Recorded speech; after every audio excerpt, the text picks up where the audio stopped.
বন্ধুরা, এখানে আমি আধা কেজি চিকেন নিয়েছি, তার মধ্যে দিয়ে দিলাম লবণ, তারপর দিয়ে দেব আমি 4 চামচের মতো টক দই। এবার আমি কি বানাচ্ছি বলো তো? আজকে আমি একটু বানাবো মুর্গ পোলাও। 1 কেজি চিকেনই আমি এনেছিলাম বড় 8 টুকরো করে, হ্যাঁ, সেখান থেকে আমি 4টা টুকরো নিয়েছি আর 4টা টুকরো রেখে দিয়েছি।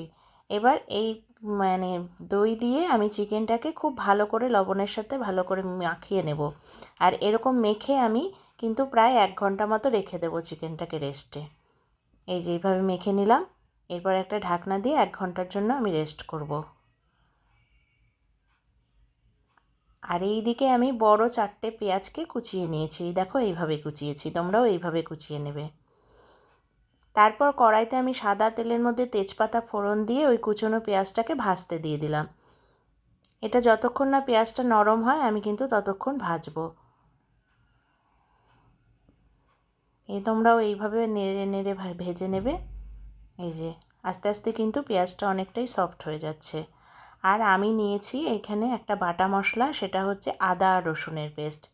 এখানে আমি বড় একটা রসুন নিয়েছি আর এই 1 ইঞ্চির মতো আদা নিয়েছি, আর নিয়েছি লঙ্কা বাটা।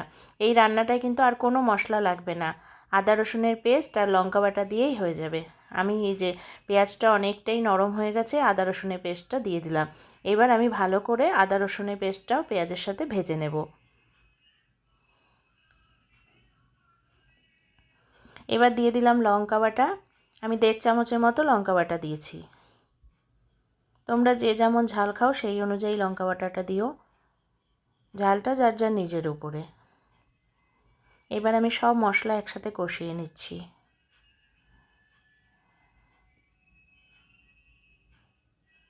এই যে মশলা আমার কষছে বন্ধুরা। তারপরে একটা জিনিস আমি দেখিয়ে দিই, আমি কিন্তু এখানে 1 কাপ গোবিন্দভোগ চালকে ভিজিয়ে রেখেছি। 30 মিনিটস ভেজালেই হবে। আর এই দেখো আমার মশলা থেকে তেল ছেড়ে দিয়েছে। এরপর ম্যারিনেট করা চিকেনটা আমি এর মধ্যে দিয়ে দিলাম। এবার আমি চিকেনের সাথে এই মশলাগুলোকে খুব ভালো করে কষে নেব।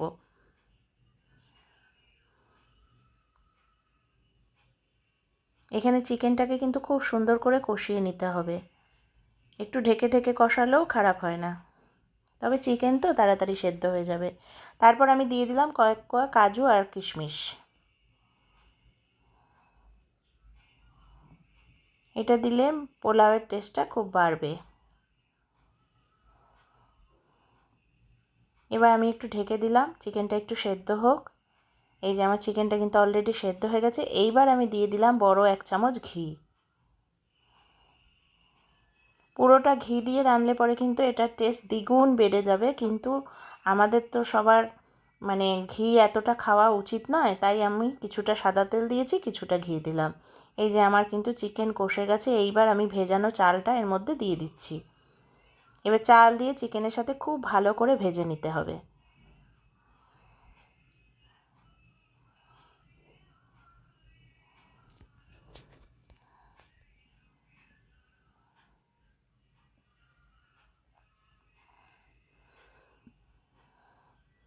যতক্ষণ না চালটা ঝুরঝুরে হচ্ছে ততক্ষণ কিন্তু তোমরা ভেজে নেবে।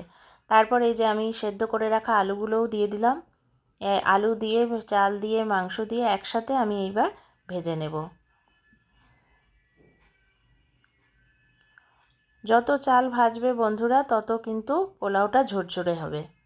এইবার আমি এই যে এই 1 কাপ নিয়েছিলাম, চালই নিয়েছিলাম। এবার এই 1 কাপ চালের সমপরিমাণ দ্বিগুণ, সমপরিমাণ নয় দ্বিগুণ, যত কাপ তোমরা চাল নেবে ঠিক তার ডবল তোমাকে জল দিতে হবে। আমি ওই কাপ মেপেই জল দিয়ে দিলাম 2 কাপ। এরপর একটু মোগলাই ফ্লেভার আনার জন্য আমি দিয়ে দিলাম গোলাপ জল 1 চামচের মতো। তারপর দিয়ে দিলাম কেওড়ার জল 1 চামচ মতো। তারপর দিয়ে দিলাম গরম মশলা।